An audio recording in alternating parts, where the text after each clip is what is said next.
Bon, alors bonjour et bienvenue au programme. On était rendu aux églines de CompTime 2. Et là, la dernière fois qu'on s'est vu, on a découvert que quelque chose de bizarre qui se passe. Alors, regardez ce programme-là ici. Alors là, si j'ai un count, qui c'est 1, puis pouf, c'est 100, puis on dit si pouf est plus gros que 1000, fait que ça passera pas là, hein, ça va pas passer dans ça, parce que pouf est plus petit que 1000. Puis là, on écrit count. Là, on s'entend que ça donne 1. Ça va écrire 1 ici, là, count est resté à 1.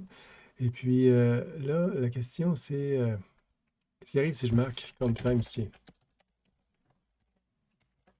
Là, ça veut dire qu'on dit que cette variable-là, elle existe seulement à la compilation.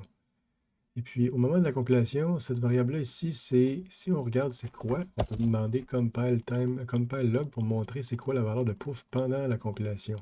Fait que si je fais ça de même, et là il me dit, évidemment, il finit par me dire une erreur qui a trouvé un log. Parce qu'un log, c'est une erreur de compilation. C'est pour voir qu'est-ce qui se passe pendant la compilation. Et puis là, on voit qu'il y a écrit pouf, après ça, virgule, runtime value. Ça, c'est runtime value. Fait que ça veut dire que quand il arrive à compilation, puis il veut demander if ça, il voit qu'il y a une runtime value ici. Fait qu'il n'est pas capable de se demander si pouf est plus gros que 1000. C'est normal. Il ne sait pas. Il n'est pas capable de faire ça parce qu'il ne l'a pas. Au moment de la compilation, pouf, il n'existe pas. Fait que le égal 100 ici, il ne s'est pas fait mettre à l'intérieur de pouf.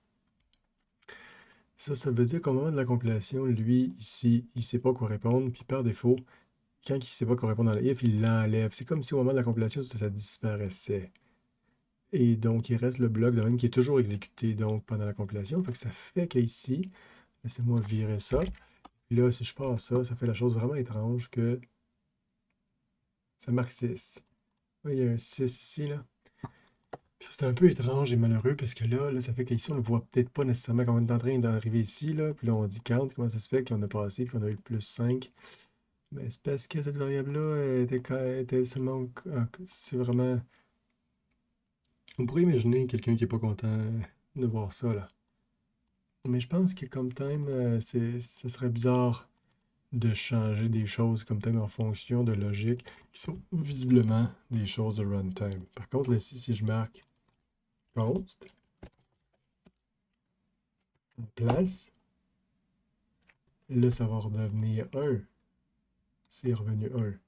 Parce que lui aussi était comme time maintenant. Puis, il n'y a plus besoin de data pour lui au runtime. Alors là, il est capable de faire cette condition-là au runtime. Puis là, il n'y a pas à ajouter 5. Parce que pouf était effectivement plus petit que 1000. C'est un peu étrange, mais je pense qu'on peut vivre avec ça.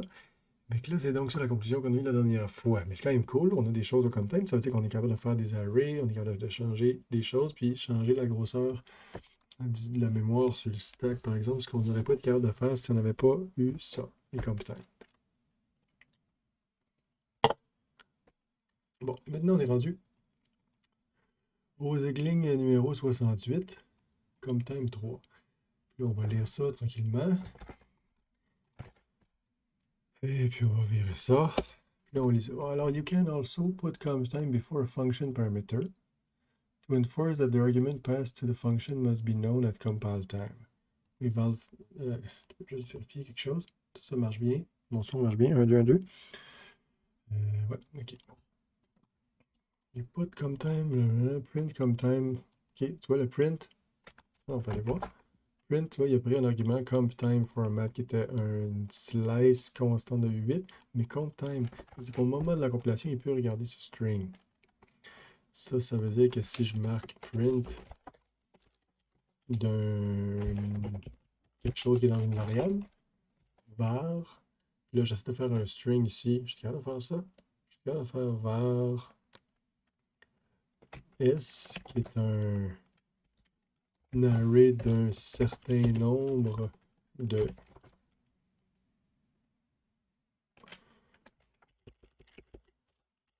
Un pointeur sur une slice de const 8. Ça, je vais faire ça, égal hello, je vais faire ça. Si je mets, si je mets direct s ici, j'ai pas le droit de faire ça. Expected ça, found ça. Ouais, j'avais pas le droit de faire ça.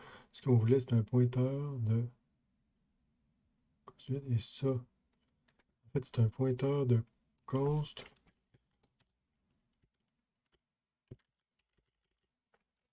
Array. On sait pas combien. Ça, on n'a pas appris ça encore, mais ça veut dire que je crois que c'est un ça, là. Mettons abstraction fait de ça. Un pointeur de const. Ça va pas pouvoir changer, mais ça, c'est de ce type. Pointeur de const. Chose finie avec un 0. Ça veut dire sentinelle 0 à la fin. Ça veut dire que le string finit avec un nul qui va se faire mettre automatiquement pour nous à la fin. Ça, c'est compris dessus. Inferred array size and value here. On n'a pas le droit de faire ça. Il fallait que je marque 5. Et là, runtime value cannot peek past to come time. Alors que là, on est rendu à l'erreur qu'on voulait. C'est malheureux que je ne suis pas capable de me souvenir que ça, il n'est pas capable de l'inférer, lui. Hein? On s'entend que j'aurais pu juste écrire direct.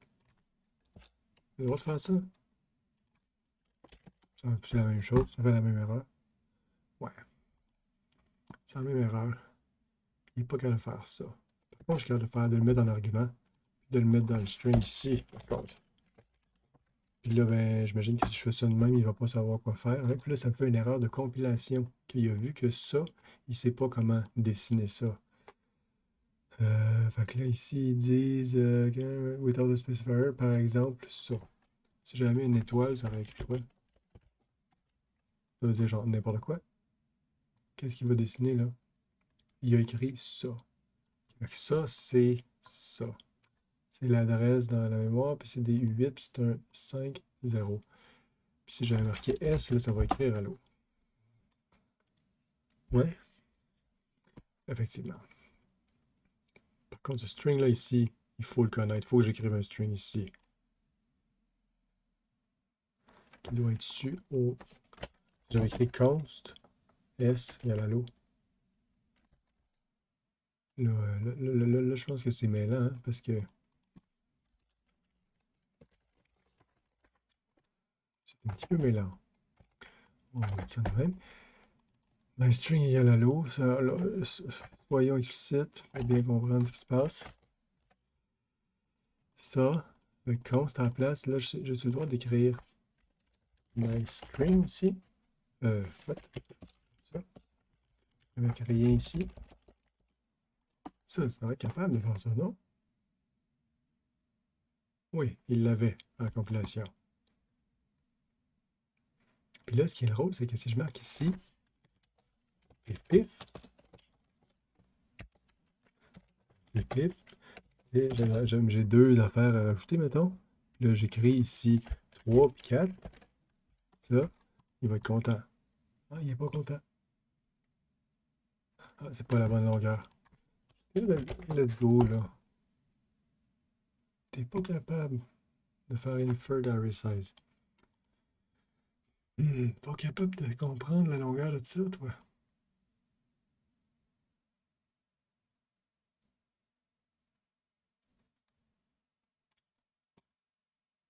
Bon, j'ai pas le goût de compter ça à main, donc on va accepter qu'on connaisse pas le type de ça. Donc, il va le découvrir, il n'y aura pas de problème, en fait. Il va être content. Il a écrit 3-4 de même. Bon, il est content, il a écrit ça là. Et puis là, l'affaire, c'est si je me fourre.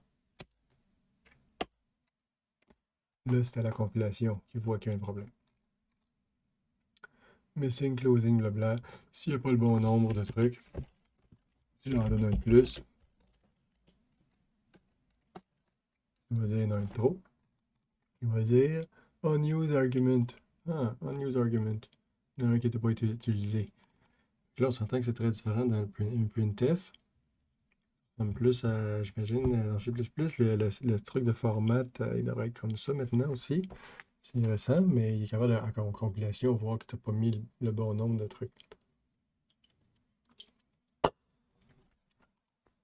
Bon, mais là ça, c'était pour mieux comprendre lui.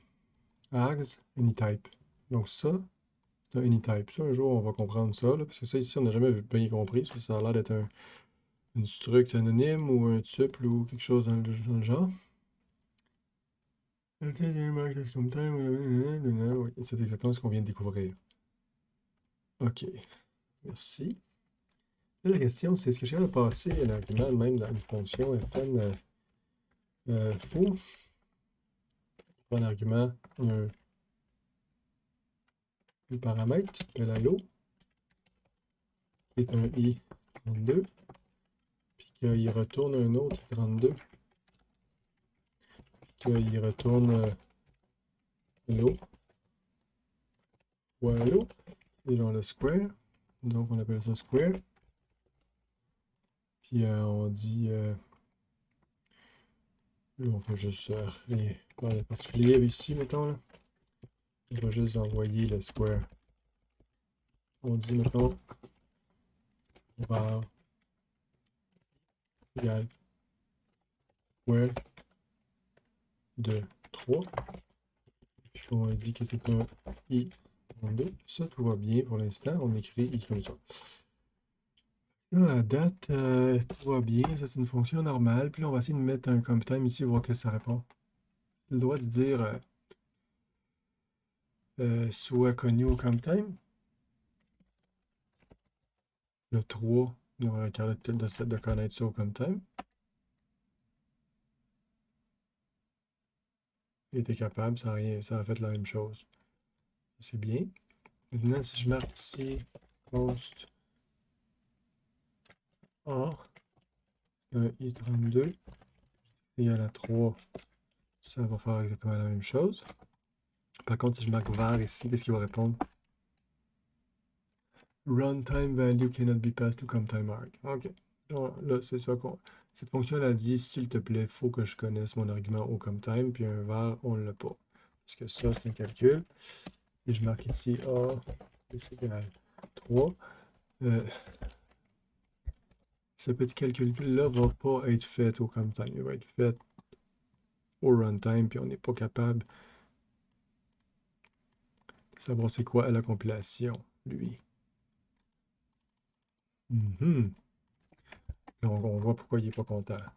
Runtime value. Pas capable. Là, si j'avais marqué en place const, j'aurais malheureusement pas été capable de faire ça. Mais au moins, là, ça marche. OK. Fait comptime peut être ici. Ici, je peux marquer comptime. Time var. Puis là, je dis que c'est square, puis je peux faire même i plus égal 5 ici. Là, ça, j'ai le droit de faire ça. C'est une var. Ici, je peux. Ça va être la fonction au complet, en fait. Pour chacune des valeurs possibles que je vais vouloir envoyer, il va peut-être faire la pré-calculer finalement. C'est ce qu'il y a là où il est comme time, là, fait que il n'existera pas au runtime, lui. Fait qu'il est calculé au comme time. En fait, là, je le force vraiment à être comme time. Là. Tout ça au complet va être comme time. Sinon, c'était pas clair. OK. Donc, étant donné ça, ici, ils nous disent de faire ce petit exercice-là. This struct is the model of a model boat. OK. C'est quoi? C'est un schooner. Voilà, petit exercice que c'est const schooner. Struct name construit 8. Scale, c'est un 832. Length.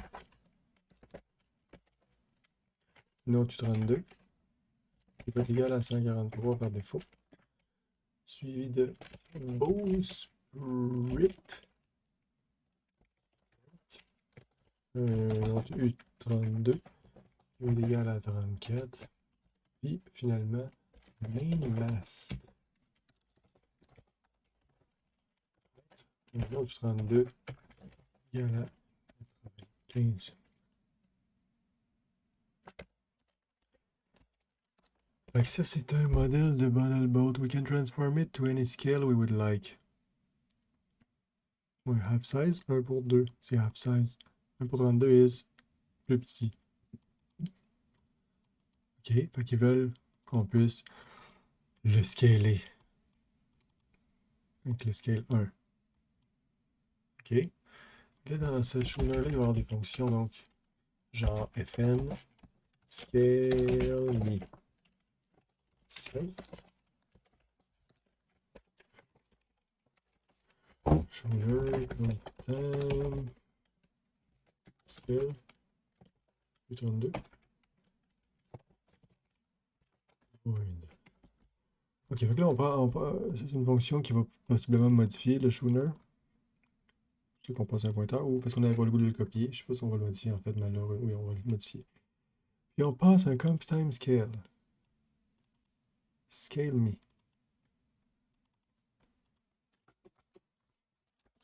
Là, on va vers my scale. Scale. On vient de passer un argument. Lui, qui n'est pas lui. Parce que lui, c'est self-scale. On appelle ça my-scale. C'est bizarre que ce soit pas des flottes, par contre, là, comment. Là, ils disent ce commentaire. We did something neat here. We've anticipated the possibility of accidentally attempting to create a scale of 1 sur 0. Rather than having this result in a divide by 0 error at runtime, we've turned this into a compile error. Okay, c'est ce qu'on va faire ensuite. Ils disent if MyScale est 0, on veut dire compile error. Wow. Compile error. This function, when systematically analyzed, causes a compile error with the message. Ok, dès qu'on passe ça, on dit compile error. Ok, fait qu'on peut juste coller. Donne-moi une compile error maintenant. C'est genre comme un crash, mais au runtime. Ok. On peut donner un beau petit message. On va donner un petit message de même. Là, essayons-le. Le main, il a l'air de quoi? Le main, va se faire l'éditorial. Or, whale, schooner.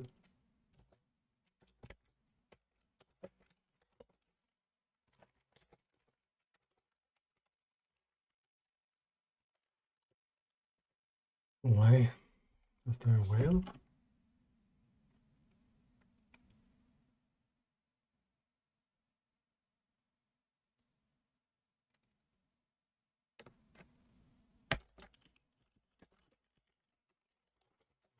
Scale, 8, 32. Puis là, on le met scale à 32. Pour dire que c'est un E pour 32. Puis là, on veut coller scale me sur whale.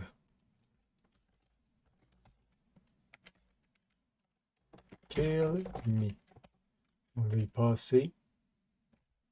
Tu vois, le premier argument, c'était lui, mais c'est lui, donc. Et puis, on y passe le scale. Là, sûrement qu'il va se plaindre.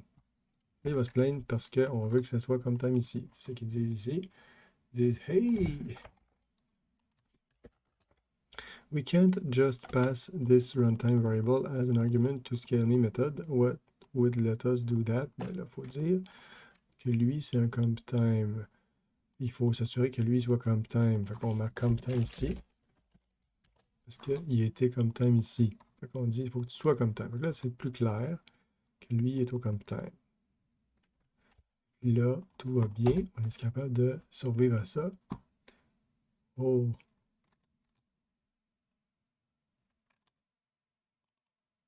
scale, scale, scale, 32, scale, égale 0. Ouais, valide. MyScale égale 0. What?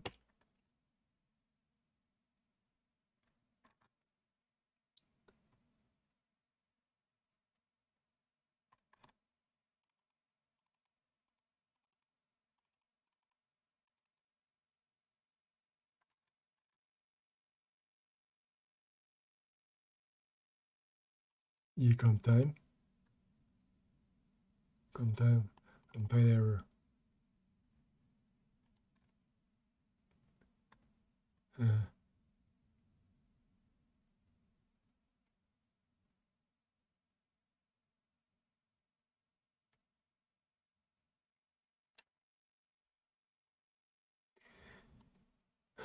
This is probably the correct solution, but my motherboard program is very casual and we just wanted to do what I mean and keep working. Please change this to that it sets a 0 scale to 1 instead.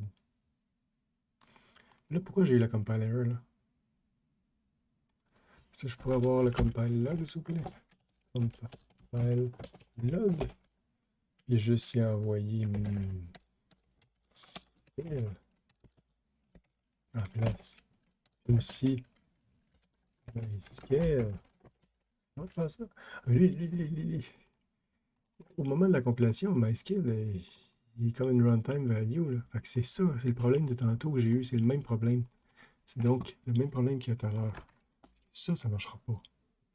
Là, il me dit, tu vois, compile log. Ah, il a écrit 32 puis runtime value. Lui, c'est 32, parce que j'ai envoyé 32. Puis lui, il est runtime value. Fait que là, il a skippé ça. Fait qu'en place, il a fallu que j'écrive scale. OK? Là, ça va pas faire l'erreur. Mais il y a quand même le compile log statement. L'autre possibilité, ça aurait été de dire que lui soit comme time aussi. OK? Fait que je vais marquer comme time. Voilà. Comme ça. On peut marquer.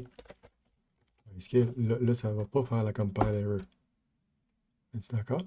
Sauf qu'il ne l'a pas utilisé. Donc là, je vais dire compile error. En place de faire une compile error, ils disent please change this so that it sets 0 scale to 1 instead. Fait que, genre, if MyScale égale 0, on va dire MyScale égale 1 à la place. J'ai le droit de faire ça, même si c'est comme time, parce que c'est une var.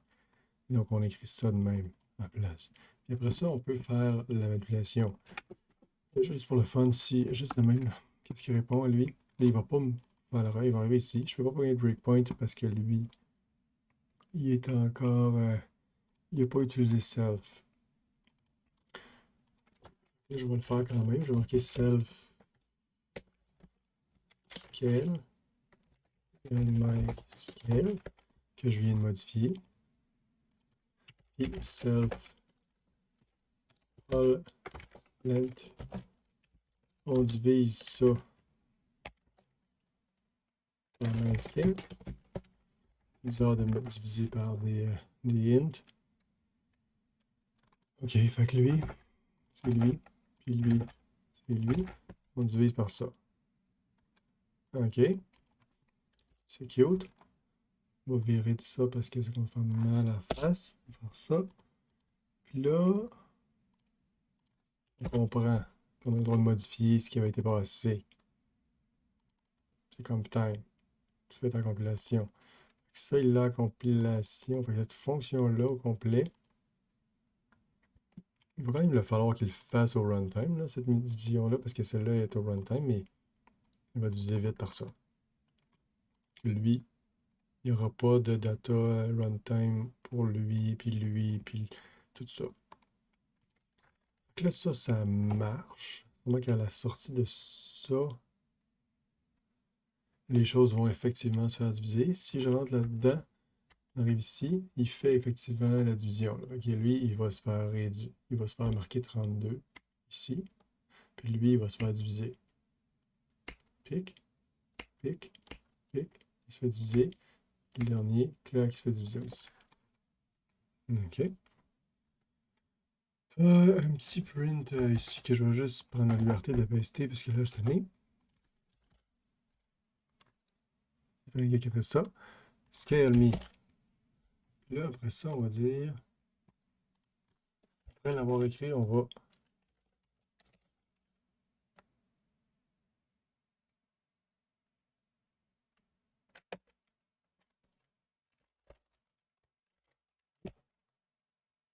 Juste print me. Là, il n'est pas pointeur parce qu'on ne le modifie pas. Ça, c'est comme. C'est le fun. Juste print me ici. Mais là, lui, il va en faire deux autres petites variables. Comme ça. Ça, c'est son exercice. Puis il fait avec lui. On va juste faire exactement ce qu'il dit. Et we can just pass blablabla. Puis là, j'ai dit, j'ai ça ma solution. Oui. Ma solution de rajouter ça. Et puis là, les autres affaires. Ensuite, il continue, il fait il moins égale 16. Ok, fait qu'on modifie scale. Puis là, on marque shark scale me. Il shark print me. Puis là, scale moins égale 16 encore. Fait que là, il y a plein de calculs, toutes sortes de calculs de même. Et rendu ici, au moment de la compilation, il aurait pu casser de même. Si je le pète de même, là, ici, il va casser. Scale me. Okay. Après ça, print me. Là, il ne va pas compiler parce qu'il va taper sur lui, possiblement. Il va vraiment faire, il va réaliser que ça, moins ça, ça fait 0, puis là, il arrive ici. T'es pas content?